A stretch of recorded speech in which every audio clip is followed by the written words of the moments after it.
ശരി, ശ്രീ ജയരാജനുള്ള മറുപടി.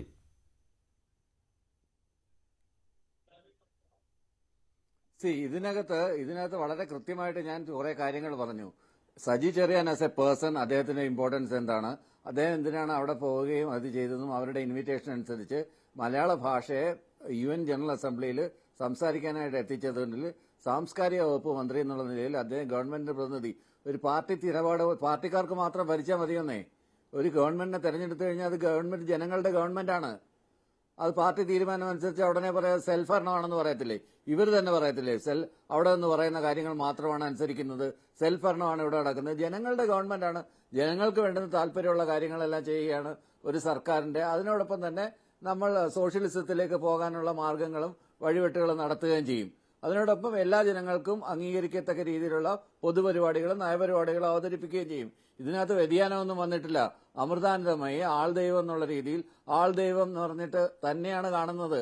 ഞാൻ ഇതുവരെ എന്റെ ചർച്ചയിൽ അമ്മ അമൃതാനന്ദമയി എന്ന് ഉപയോഗിച്ചില്ല. കാര്യം എന്റെ അഭിപ്രായം വേറൊരു അഭിപ്രായമാണ്. സജി ചെറിയന്റെ അഭിപ്രായം ആയിരിക്കണമെന്നില്ല എന്റെ അഭിപ്രായം. എനിക്ക് ഓൾറെഡി അമ്മയുണ്ട്, ജീവിച്ചിരിപ്പുണ്ട്, അത് തന്നെയാണ് എന്റെ അമ്മ. അത് ഞാൻ എവിടെയും പറയും. അമൃതാനന്ദമയി എന്ന് പറഞ്ഞിട്ട് ഒരു ആത്മീയത പറയുന്ന ഒരാളിനെ, അല്ലെങ്കിൽ കുറേയധികം അനുചര വൃന്ദമുള്ള ഒരാളിനെ, കുറേയധികം ചാരിറ്റബിൾ പ്രവൃത്തി നടത്തുന്ന ഒരാളിനെ, കുറേയധികം സ്കൂളുകൾ നടത്തുന്ന കോളേജുകൾ നടത്തുന്ന ഒരാളിനെ, UN പോയി പ്രസംഗിച്ച ഒരാളിനെ ഗവൺമെന്റിന്റെ ഭാഗമായിട്ട് ഒരു ആദരം കൊടുക്കുന്നതിൽ എന്താണ് തെറ്റ്?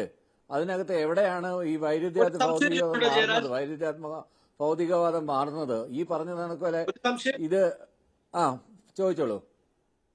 അമൃതാനന്ദമയി മഠത്തിൽ ലഹരി വ്യാപാരം നടക്കുന്നുണ്ടോ, ആയതുമായി ബന്ധപ്പെട്ട് കൂടുതൽ അന്വേഷണം ആവശ്യമുണ്ട് എന്ന മുൻ പാർട്ടി സെക്രട്ടറി പിണറായി വിജയന്റെ നിലപാടിൽ നിങ്ങൾ ഉറച്ചു നിൽക്കുന്നു. വിദേശത്തു നിന്ന് വിദേശികൾ വരുന്നത് സെക്സ് ടൂറിസം നടത്താനാണ് എന്ന നിങ്ങളുടെ ഔദ്യോഗിക പത്രത്തിന്റെ ഔദ്യോഗികമായ കുറിപ്പടിയിൽ നിങ്ങൾ ഇപ്പോഴും ഉറച്ചു നിൽക്കുന്നുണ്ടോ? ദേശാഭിമാനിയുടെ ലേഖനമാണ്, ഞാൻ അങ്ങേക്ക് അയച്ചു തരാം. അത് ഓരോ ഘട്ടത്തിൽ ഇപ്പം പലതരത്തിലുള്ള ആളുകൾ അവിടെ വരും. ഇപ്പൊ ഈ പറഞ്ഞ കണക്കോലെ കുംഭമേളയിൽ കുളിക്കാൻ വരുന്നവർ വരും, കച്ചവടം നടത്താൻ വരുന്നവരും, ഈ പറഞ്ഞ കണക്കോലെ ബാങ്ക് കഴിക്കാൻ വരുന്നവർ വരും, കഞ്ചാവ് വലിക്കാൻ വരുന്നവർ വരും. അങ്ങനെ പല താല്പര്യത്തിൽ ഒരു ആത്മീയ കേന്ദ്രമാകുമ്പോഴത്തേക്ക് പലതരത്തിലുള്ള ആളുകൾ അവിടെ വരും. അവർക്ക് എത്തിച്ചു കൊടുക്കുന്ന സംഘങ്ങൾ അവിടെ ഉണ്ടാവും. അത് സ്വാഭാവികമാണ്. ഇന്ന ആളുകൾ ഇങ്ങോട്ട് പ്രവേശനമില്ല, ഹിപ്പികൾക്ക് ഇങ്ങോട്ട് പ്രവേശനമില്ല എന്നൊന്നും പറയാനൊന്നും പറ്റില്ലല്ലോ. അപ്പൊ അതുമാതിരിയുള്ള കാര്യങ്ങളൊക്കെ അവിടെ നടന്നിട്ടുണ്ടായിരിക്കും. അവിടെ നടന്നിട്ടുണ്ടായിരിക്കുന്ന സമയത്തായിരിക്കും അതിനെക്കുറിച്ച് പറഞ്ഞത്. അല്ലാതെ ഇപ്പോഴോ നടക്കുന്നുണ്ടോ എന്ന് അറിയണമെങ്കിൽ ഒന്നീ പോലീസിനോട് ചോദിക്കണം, അല്ലെങ്കിൽ നിയമസഭയിൽ ചോദ്യമായിട്ട് ഉന്നയിക്കണം. താങ്കളുടെ നേതാക്കന്മാരുണ്ടല്ലോ കോൺഗ്രസ്, ആവശ്യത്തിന് അനാവശ്യത്തിന് അടിയന്തര പ്രമേയം ഉണ്ടാക്കി ഇറങ്ങിപ്പോകുന്ന ആളുകളോട് ധൈര്യം ഉണ്ടെങ്കിൽ, ഉറപ്പുണ്ടെങ്കിൽ ഈ പറയുന്ന പോലെ നട്ടലിന്റെ സ്ഥാനത്ത് ഉരുക്ക് പിടിപ്പിച്ചവരാണ് കോൺഗ്രസ്. അങ്ങനെ ഒരു സംശയം ഒരിക്കലും ഉന്നയിച്ചിട്ടില്ല ഡോക്ടർ ബി ജയരാജ്. അല്ലല്ല, കോൺഗ്രസ് ഒരിക്കലും അങ്ങനെ ഒരു സംശയം ഉന്നയിച്ചിട്ടില്ല. നിങ്ങൾ തന്നെയാണ്, CPM തന്നെയാണ് അങ്ങനെ ഒരു സംശയം ഉന്നയിച്ചതും പൊതുസമൂഹത്തിന്റെ മുന്നിലേക്ക് അങ്ങനെ ഒരു സംശയം എടുത്തിട്ടതും. നിങ്ങൾക്കത് തെളിയിക്കാനും കഴിഞ്ഞില്ല. പിന്നെ നിങ്ങൾ അതിൽ നിന്ന് പിന്മാറുന്നു എന്ന് പറയുമ്പോൾ അവരെ അധിക്ഷേപിക്കുന്നതിന് തുല്യമാണ്. അവരെ പൊതുസമൂഹത്തിൽ അധിക്ഷേപിച്ചു, എന്നിട്ടിപ്പോൾ അവരെ ആദരിക്കുന്നു. ഇതിനകത്ത് ഇത് ചില ആളുകൾക്ക് ഒരു ധാരണയുണ്ട്. ചില ആളുകളുടെ മാത്രം കുത്തകയാണെന്ന്. കോൺഗ്രസുകാർക്ക് മാത്രം എല്ലാ സ്ഥലത്തും പോവാം, BJPക്കാർക്ക് മാത്രം എല്ലാ സ്ഥലത്തും പോവാം. അങ്ങനെയുള്ള സ്ഥലങ്ങളിൽ കമ്മ്യൂണിസ്റ്റുകാർ പോകാൻ പാടില്ല, കമ്മ്യൂണിസ്റ്റ് ഗവൺമെന്റ് പ്രതിനിധികൾ ആരെയും സന്ദർശിക്കാൻ പാടില്ല. 24 മണിക്കൂർ ഈ ജാതി സംഘടനകളുടെ എല്ലാം തിണ്ണനിറങ്ങി നടന്ന് നല്ല ശീലമുള്ള കൂട്ടത്തിലാണ് വസന്ത് തെങ്ങുപിള്ളയുടെ പാർട്ടിയും അതിനോടൊപ്പം തന്നെ BJPയും. പക്ഷെ അങ്ങനെയൊന്നും പോകുന്ന ഒരാളല്ല. CPMന്റെ ഒരു പ്രവർത്തകനും അങ്ങനെ പോകാറില്ല. അവർ ഇൻവൈറ്റഡ് പ്രോഗ്രാമിന് പലരും വരാറുണ്ട്. ആ രീതിയിലുള്ള ഒരു കോർഡിയൽ റിലേഷനും ഡിപ്ലോമാറ്റിക് റിലേഷൻസ് മാത്രമാണ് കീപ്പ് ചെയ്യുന്നത്. വളരെ ഡിപ്ലോമാറ്റിക് ആയിട്ട്. അല്ല, ഡിപ്ലോമാറ്റിക് എന്നുള്ളത് ശരിയാണല്ലോ വസന്ത്. അല്ല ഷാബു, ഡിപ്ലോമാറ്റിക് എന്ന് പറയുന്നത് ശരിയാണ്. അത് ഭരണത്തിലിരിക്കുന്ന സമയത്ത് ഇങ്ങനെയുള്ള ഡിപ്ലോമസി സൂക്ഷിക്കേണ്ടിയും വരും. ഇപ്പോൾ അയ്യപ്പ സംഗമം നടത്തി എന്ന് വെച്ച് CPM നേതാക്കൾ, മുഖ്യമന്ത്രി ഉൾപ്പെടെയുള്ളവർ വിശ്വാസികളായി എന്ന് പറയാൻ നമുക്ക് കഴിയുകയില്ല.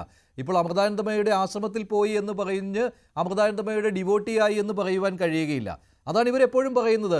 മതനിരാസം ഞങ്ങളുടെ പദ്ധതിയല്ല, ഞങ്ങളത് ഉദ്ദേശിക്കുന്നുമില്ല എന്ന് പറയുന്നതും അതുകൊണ്ട് തന്നെയാണ്.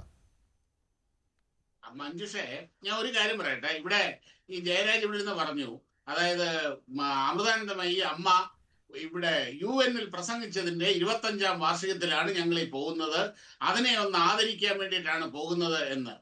ഈ 25 കൊല്ലത്തിന് ശേഷമാണ് യുവമാർക്ക് ഈ തലയ്ക്കകത്ത് ഈ ബോധം വീഴുന്നത്.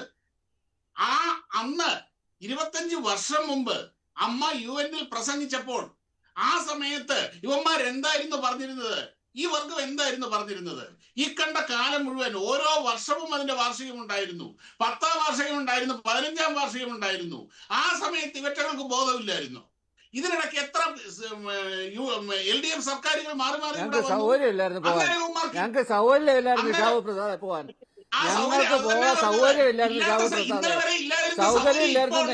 സൗകര്യമില്ല. ഇപ്പോഴാ സൗകര്യം വന്നത്. അപ്പൊ ഞങ്ങൾ പോകും. അത്രേ ഉള്ളൂ. ഇപ്പോഴേ ഞങ്ങൾക്ക് തോന്നുമ്പോ ഞങ്ങൾ പോകും. അതിനെ താങ്കളാരാ തിട്ടൂരം ഏർപ്പെടുത്താൻ? ഞങ്ങൾക്ക് സൗകര്യമുള്ളപ്പോ ഞങ്ങൾ പോകും.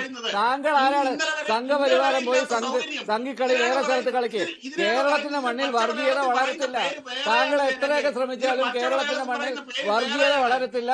അതിന് അനുകൂലമായ മണ്ണല്ല കേരളത്തിന്റെ മണ്ണ്. അത് കേരളത്തിന്റെ മണ്ണ്. അതിന് അനുകൂലമായ മണ്ണല്ല.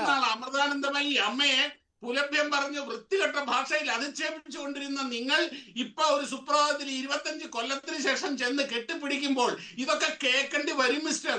ഇതിനൊക്കെ ഉത്തരം പറയേണ്ടി വരും മിസ്റ്റർ. അതിന് കിടന്ന് തല്ലുന്നേ കൊല്ലുന്നേന്ന് പറഞ്ഞിട്ട് കാര്യമില്ല. ഇത് കേൾക്കേണ്ടി വരും. അത് പറയുക തന്നെ ചെയ്യും. മുഖത്ത് നോക്കി തന്നെ പറയുക ചെയ്യും. അതിൻ്റെ അകത്ത് ഒരു സംശയം വേണ്ട. സഹിക്കുന്നില്ലേ? താങ്കൾക്ക് എന്ത് കുത്തകയായിട്ട് തന്നേക്കുന്ന സ്ഥലം വല്ലാണോ? ഇവിടെ സംഘപരിവാറിന് കുത്തകയായിട്ട് കൊടുത്തേക്കുന്ന സ്ഥലമൊന്നും അല്ലല്ലോ. സംഘപരിവാറിന് സംഘികൾക്കും BJP-ക്കാർക്കും കുത്തകയായിട്ട് കൊടുത്തേക്കുന്ന സ്ഥലമൊന്നും അല്ലല്ലോ. അത് അവിടെ എല്ലാ ആളുകൾക്കും പോവാം. എല്ലാ ജാതി മതസ്ഥർക്കും പോവാം. അവിടെ ഹിന്ദുക്കൾ മാത്രമല്ലല്ലോ പോകുന്നത്. RSSന്റെ കുത്തകയൊന്നും അല്ലെന്ന്.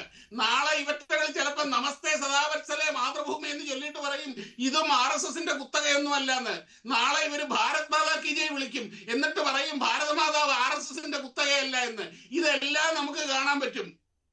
വേണ്ടി വന്നു കഴിഞ്ഞാൽ വലിയ താമസമൊന്നുമില്ല, കാണാൻ പറ്റും. അത്ര നാണമില്ല. ശരി വസന്ത് മറ്റു കാര്യം